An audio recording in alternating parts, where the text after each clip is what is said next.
Kitahan ko, bagkong bisal kong Diyos sa mayupayan ito, at kaya kayo kapatad, uling di kasala kong bila, kingisig ang mga dapat at niyel mo kapulangan. Uling di tayo panay ka po pa Santa Maria Makilang Mang Virgen, karigsan lang Angeles Sampung Santos, at kayo kapatad, ipanalangin yung po King Diyos sa ginutang. King Diyos, mayupayan ito, pakalulwa na tamo, king pakapataw na rin kasalanan tamo, pidalang at sana hindi alangan. Amen.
Manalangin kamo.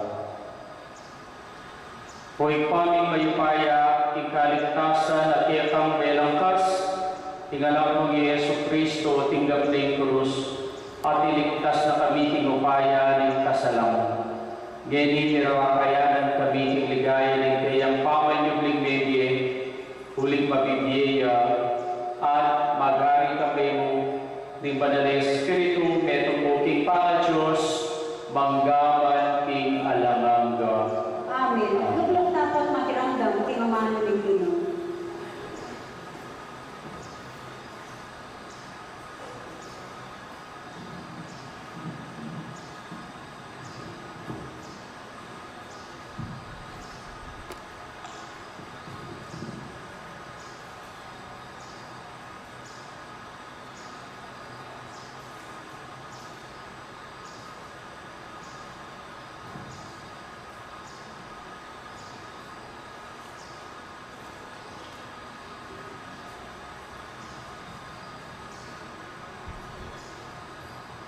Pamabasang iba't king libro ng Propeta Isaias.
tingamaan ninggin.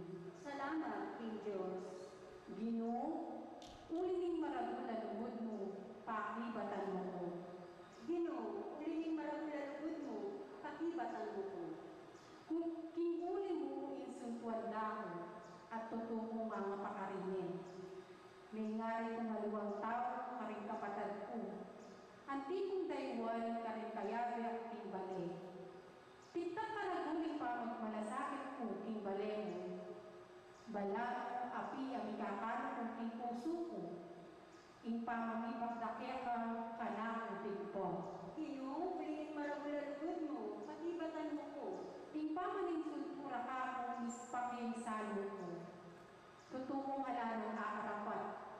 Kalungkutan, ingat yung kako. Manitun kong dumami ang anak ko. Dapat ala may tuman mamatula ako. Ala kong katagpuan. Inyang dalupan ko, laso ni karenang dinuwang. Inyang mawag ko, ing binyera, inuman ang maslam. Ginoo, ulining maragulalugod mo, pakibatan mo ko. Ing lagyuning ginoo, king kanta, kakuyang Korean.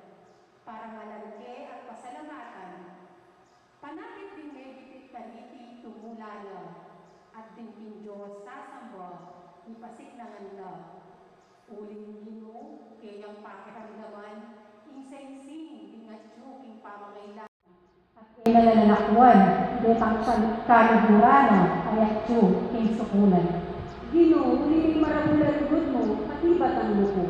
Talakad kako kan parangalan, maya pabalita.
Ginoo manatili akin. At keon, timorin. Pamasa ating may pabalita, pagpangkam San Mateo. Ligaya keko, o Ginoo.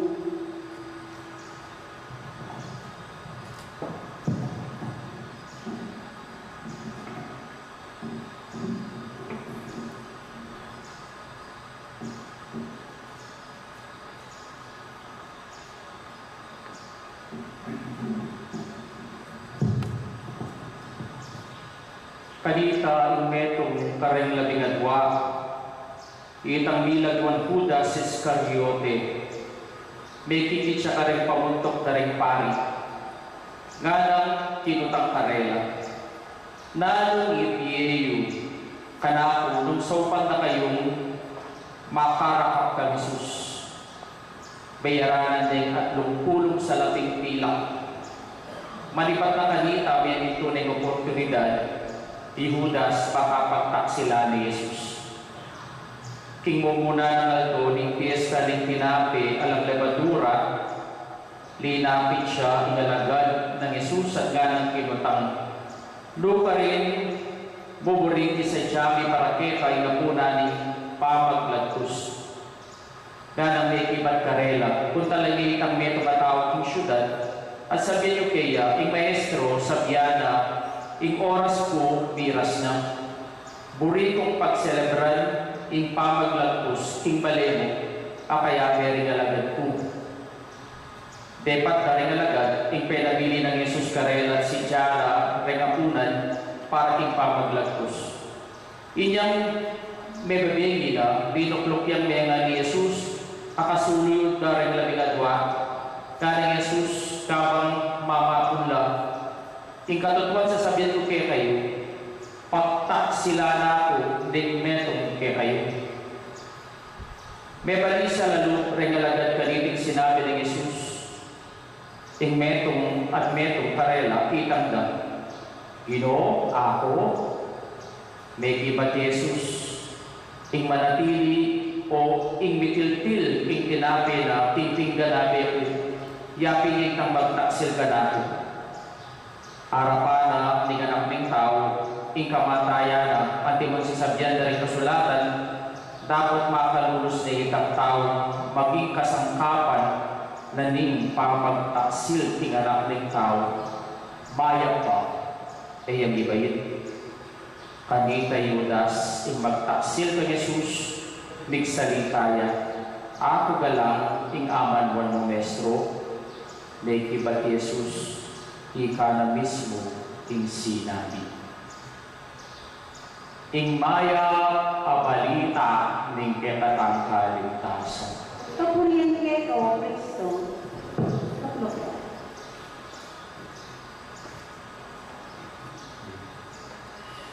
Maya pasisirin po kaya kayo man.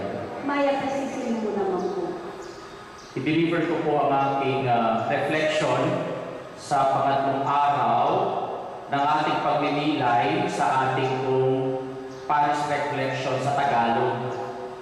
Kasi mayroon po tayong pistita, nire-record niya rin po sa limang siglo. At yung ibang nanonood sa ating Facebook Live, nare-request sila kung pwede lang sa Tagalog i-deliver yung pong homily o kaya yung reflection.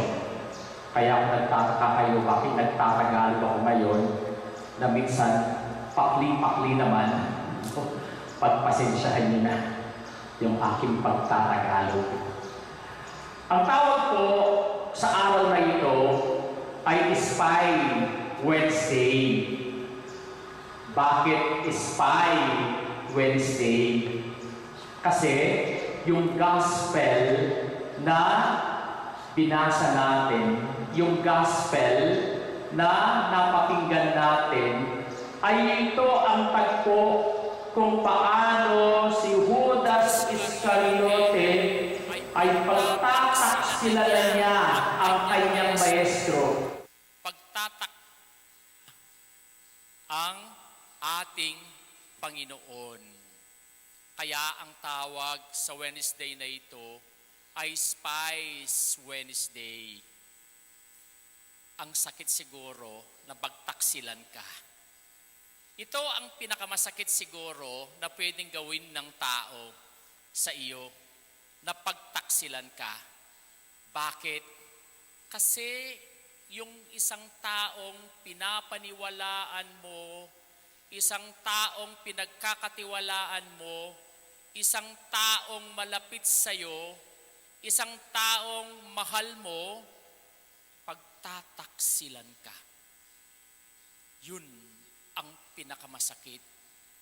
Yung bang kaibigan mo siya, alam niya kung ano ang lahat sa iyo, isang araw, pagtataksilan ka. Hindi ka lang sinampal, kundi sinaksak pa ang likod mo. O kaya isang taong kaharap mo, kasama mo parati, kasama mo sa lakaran, kasama mo sa kainan, pagkatapos kasama mo pero pinagtataksilan ka pala niya. Ang sakit nun. Buti pa, isang taong hindi mo kilala na pagtataksilan ka. Pero ang isang taong alam mo na malapit sa iyo, kaibigan mo, mahal mo, asawa mo, kasama mo sa bahay, siyang mismo ang magtataksil sa iyo. Kaya siguro, yung mga taong taksil, ang tawag natin sa kanila ay Judas. Bakit Judas ang tawag natin sa kanila? Kasi inuudas ka niya. No? At synonymous ang pangalang Judas sa salitang pagtataksil. Kaya nakita natin sa gospel natin, ilang beses sinabi ng ating Panginoon, sino ba ang magtataksil sa Kanya? Mismong kasama niya sa Kanyang grupo, sa Kanyang apostoles, mismong kasama niyang kumakain sa mesa. At sinabi ng Panginoon, isa sa inyo pagtataksilan niya ako. Sino po, Panginoon? Ako? At ang sabi ng Panginoon, kung sino man ang kasabay ko, na ilagay niya ang tinapay, no, sa mangkok, tingtiltilan, siya ang magtataksil sa akin. Ang sakit nun. Kasama mo sa mesa, kasama mo siyang kumakain, at siya magtataksil sa iyo. Mayroon po akong nabasa sa Facebook, be not afraid of the person who stab you, but be afraid of the person or the false friend that kisses you. Bakit? Doon tayo matatakot. Kasi ito ay isang paghuhudas. Ito ay isang pagtataksil. Pag sinabi natin salitang taksil, lagi nating iniisip, taksil sa yan sa asawa. Kaya parati natin pong connect o ina-associate yung salitang pagtataksil sa asawa. At anong ang tawag natin sa English sa pagtataksil sa asawa? Adultery. At yung palang salitang adultery, ito ay galing sa salitang English, adulterated. At ang ibig sabihin ng salitang adulterated, not pure, not whole. Hindi ito puro, hindi ito buo. For example po, pag bumili ka ng gatas ng kalabaw, pag ang gatas ng kalabaw, ito ay hindi malapot, hindi ito malinamnam, lasa itong tubig. Alam natin yung gatas ng kalabaw na yon ay adulterated. Hindi siya puro. Ito ay nilagyan ng tubig. O kaya po, yung pong yun daw honey, yung pulot pukyutan. Paano mo daw malalaman kung pure yung honey? Pag daw yung honey nilagay mo sa tubig at ito ay hindi nag-disintegrate, ito po ay buo pa rin. Ito ay puro. Pero kung yung honey, pag nilagay mo sa tubig, pag ito ay naghiwa-hiwalay, hindi ito puro, adulterated. Kaya pala, ang pagtataksil ay kamukha din ng pagtataksil sa asawa. Adulterated, hindi puro. Marami naman tayong nakikita ngayon na ganito hindi puro. At minsan makikita natin, hindi naman puro yung kanilang relasyon. For example, sasabihin niya, mahal na mahal kita. Pero, iba pala ang kanyang minamahal. Hindi puro ang kanyang pagmamahal sa iyo.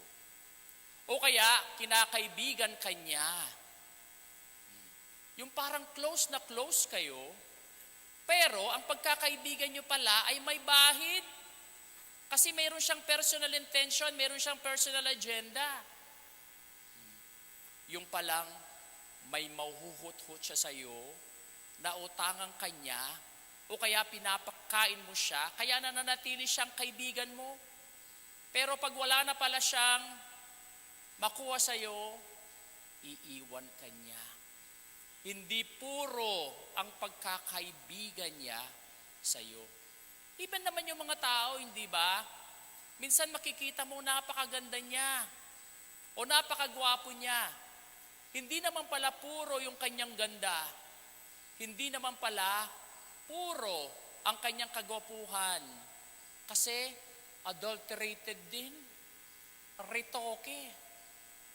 Pati pag-uugali natin minsan minsan nakikita natin, no? Adulterated din. Kasi ang daming plastic. Ang daming mga artificial na tao. Nakikita mo sa harapan, totoo siya, pagtalikod mo, sasaksaking kanya. Hindi puro. Pati ang ating pagsiserve sa Panginoon. Minsan, akala natin, no, puro yung ating pagsiserve sa Panginoon, pero adulterated din. Kasi mayroon din tayong personal agenda sa Kanya. No? Baka yung, kaya nagsiserve ako ng simbahan, kasi para makilala ako. O kaya, nagsiserve ako ng simbahan, kasi nandun yung mga kaibigan ko, nandun yung mga barkada ko. Nagsiserve ako sa simbahan, para yung mga tao, malapit sila sa akin. Pati po, yung ating pagseserbisyo sa Diyos, minsan, adulterated din. Kaya kung makikita natin, yung palang salitang pagtataksil, ang ibig sabihin nito, ay hindi puro ang ating pagkatao, hindi puro ang ating intensyon, hindi puro ang ating pagmamahal. Minsan po naghumili si Pope Francis sa mga pare.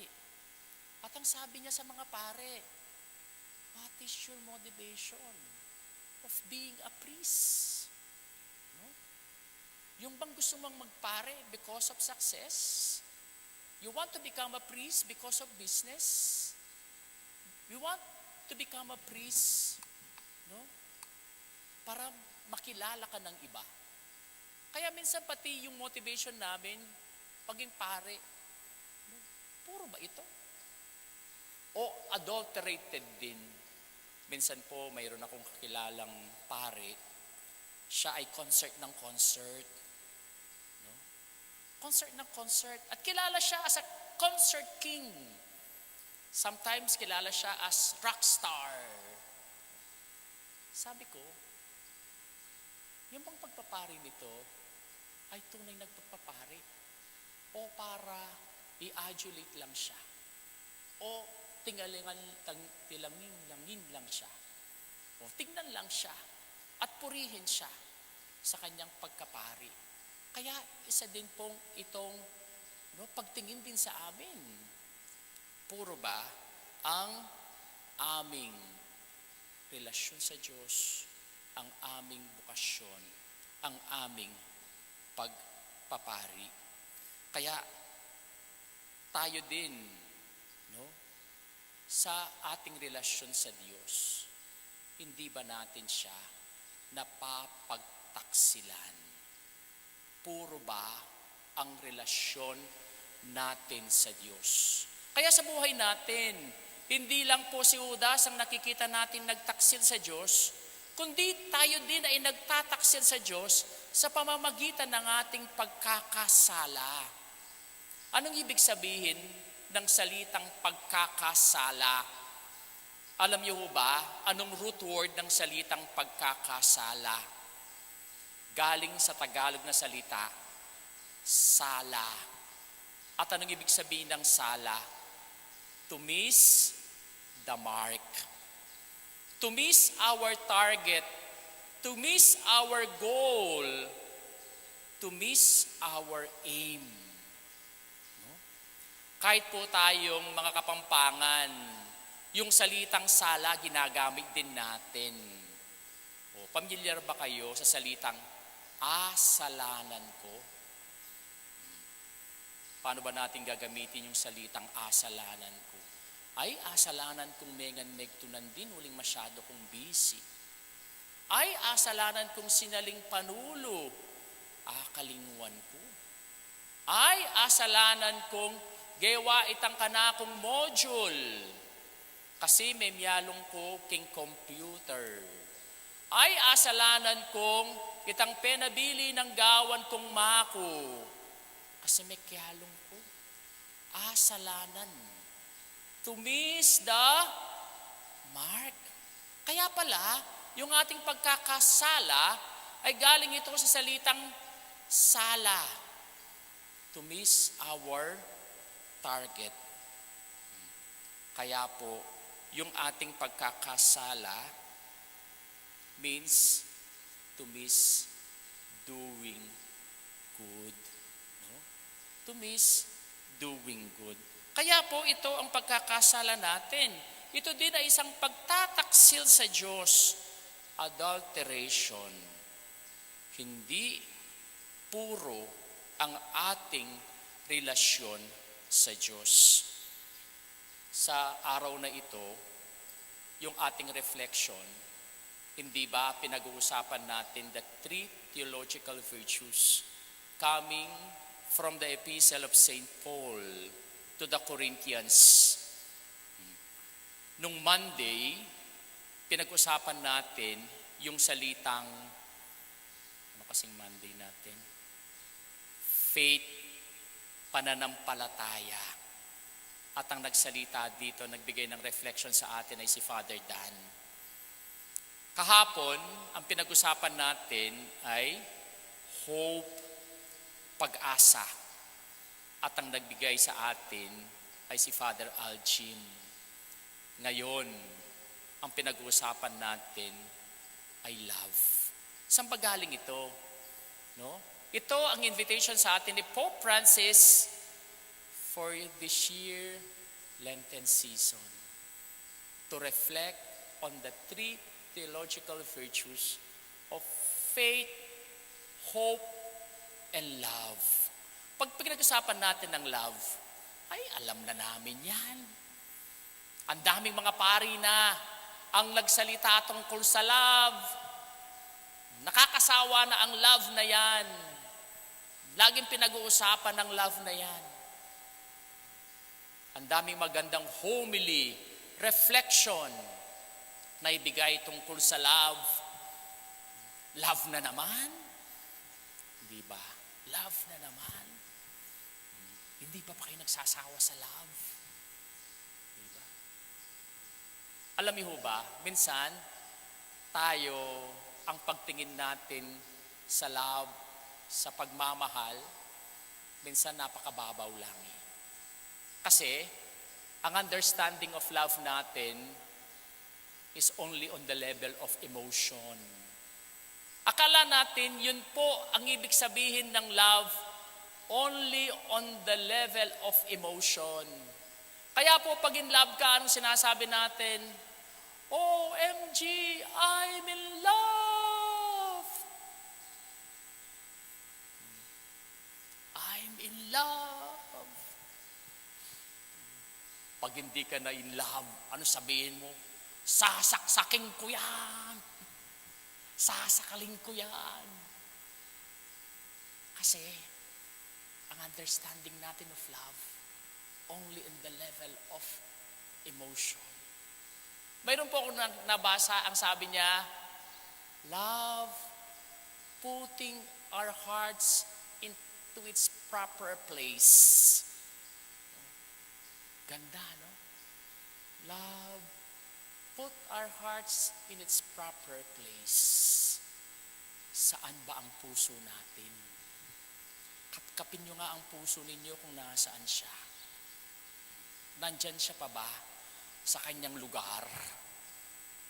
O baka wala na yan sa kanyang lugar. No? Baka yung puso natin ay nandun na sa ating galit. Yung puso natin ay nandun na sa ating inggit. Ang puso natin ay nandun sa ganti. Ang puso natin ay nandun na sa benggansa. Ang puso natin ay nasa makabundong pagnanasa. Ang puso natin ay hindi na nasa kanyang tamang lugar. Kaya daw ang buhay ng tao ngayon ay napakagulo. Disorder. No? Ang buhay ng tao ngayon kasi ang kanyang puso ay wala na sa kanyang proper place. Wala na sa kanyang tamang kalagyan. Baka iba na nakalagay ang puso natin. Even Saint Augustine, ang sabi niya sa kanyang prayer, "My heart is restless until it rests in you, my God." Bakit yun ang kanyang dasal? Kasi restless siya eh. Kasi wala sa tamang lugar ang kanyang puso. Kaya ang sabi niya, no, "My heart is restless until it rests in you, my God." Putting our hearts into its proper place. No? Alam niyo ba sa mga Griego, there are 3 levels of love. No? At ano yung 3 levels of love na yon? Nasabi ko na ata ito, no, one of my homily. Yung daw superficial kind of love, ang tawag nila doon eros. Erotic love. Masyadong superficial, pangkatawan lang ang pagmamahal. Hanggang physical lang. Hanggang sa mukha lang. Hanggang katawan lang. Yung pagmamahal. Pangalawang uri ng pagmamahal, yung tinatawag nating philia. Kaya sa States, mayroon po tayong state na tinatawag na Philadelphia. Brotherly love. Yun ang philia. Yung mahal ko kaibigan ko, mahal ko nanay ko, mahal ko tatay ko, mahal ko kapatid ko, mahal ko kabatak ko, mahal ko yung mga malapit sa akin, pero yung iba hindi ko na mahal. At daw yung perfect kind of love ay yung agape. At ano yung agape ngayon? The unconditional love. No? The unconditional love. At yung unconditional love na yon ay makikita natin kung nasa order ang ating puso. Hindi ba? God is a God of order. Nung nag-aaral po ako ng anatomy, college pa ako, kumuha ko ng dentistry, sabi ko sarili ko, napakagaling ng Diyos. Kasi nilagay niya lahat into order. No? Bakit? Tingnan natin katawan natin. Kung ang ating mata ay nasa noon natin, anong itsura natin? Diba? O kaya yung ilong natin nasa baba natin, anong itsura natin? O kaya ang bibig natin ay nasa tuktok ng ulo natin, anong itsura natin? Diba? O kaya ang ating mga paa ay nandito sa ating mga kamay, ang kamay natin ay nasa ating mga paa. Kaya, God of order. No? Nakita niyo na ba yung isang bagay na disorder? For example, papasok ka isang kwarto, saksakan ng gulo. Para pati utak mo magulo, di ba? O kaya po, papasok ka simbahan, napakagulo. Makakapagdasal ba kayo kung puro basura dito, puro gulo? Hindi. Di ba? Kaya kaya parating sinasabi natin, order is a virtue.